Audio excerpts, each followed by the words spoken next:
Bonjour et bienvenue sur Teacher Tips, la chaîne où je donne des tips, des conseils aux teachers.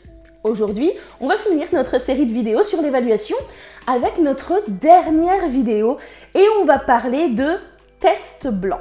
A tout de suite.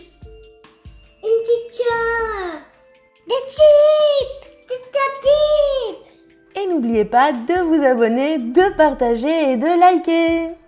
Alors je vous ai parlé en introduction de test blanc parce qu'en réalité je ne sais pas trop comment l'appeler. Quand je travaillais dans les écoles internationales, j'appelais ça un mock test et ça se traduit par un test blanc. On connaît par exemple le brevet blanc, le bac blanc, c'est le faux bac, le faux brevet qui se passe quelques mois avant de passer le vrai brevet ou le vrai bac. Eh bien je vous explique. Je vous ai dit dans la dernière vidéo que très souvent je créais mes propres évaluations avec mes élèves. Et donc on allait créer ensemble l'évaluation en listant les choses qu'il fallait retenir. Parfois on peut faire ça et parfois on peut faire différemment. On peut expliquer aux élèves, mercredi, nous allons avoir un test blanc, une évaluation blanche. Je vous explique, c'est une évaluation qui ne compte pas et dans laquelle vous allez voir toutes les vraies questions de l'évaluation. En travaillant cette évaluation-là, vous allez pouvoir voir ce que j'attends de vous.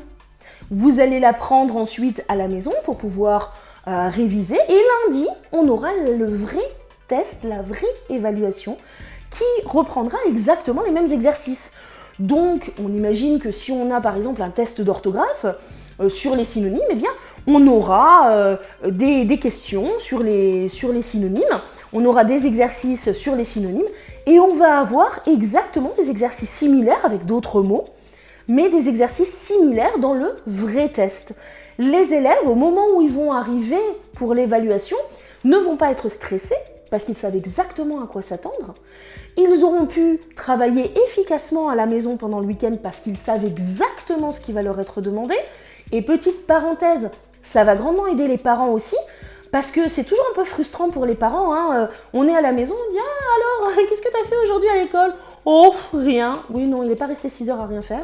Donc, parfois, quand on est parent, on ne sait pas ce qui se passe, on ne sait pas comment la notion a été expliquée, comment notre enfant va être évalué. Ça peut être un petit peu frustrant, un petit peu déstabilisant pour les parents. Ce test blanc, cette évaluation blanche, elle va pouvoir aussi rassurer les parents en disant « Ah d'accord, c'est ça qu'il fallait faire sur les synonymes. Ah d'accord. Bon, eh ben écoute, on va prendre d'autres mots, on va essayer de réfléchir, on va essayer de refaire cet exercice-là, mais avec d'autres mots, parce que là, t'as pas du tout réussi. Tu vas voir, lundi, tu vas être prêt, tu vas avoir tout compris, on va reprendre les points que tu n'as pas compris et ça va se passer super bien. » Donc, vous donnez l'opportunité aux parents de pouvoir travailler avec leur enfant à la maison. Ça, c'est quelque chose de très positif.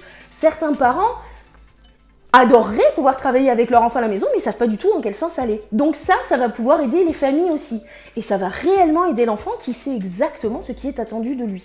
Donc, de préparer des mock tests, des tests blancs comme ça pour les élèves, c'est sûr que ça fait 2 fois plus de boulot, mais ça fait de vous demain un meilleur enseignant qu'hier. Et n'oubliez pas bien sûr de consulter mon site internet pour voir les nouvelles formations que je suis en train de sortir et pour éventuellement booker une séance de coaching individuel ou de coaching en groupe directement avec moi. À la semaine prochaine!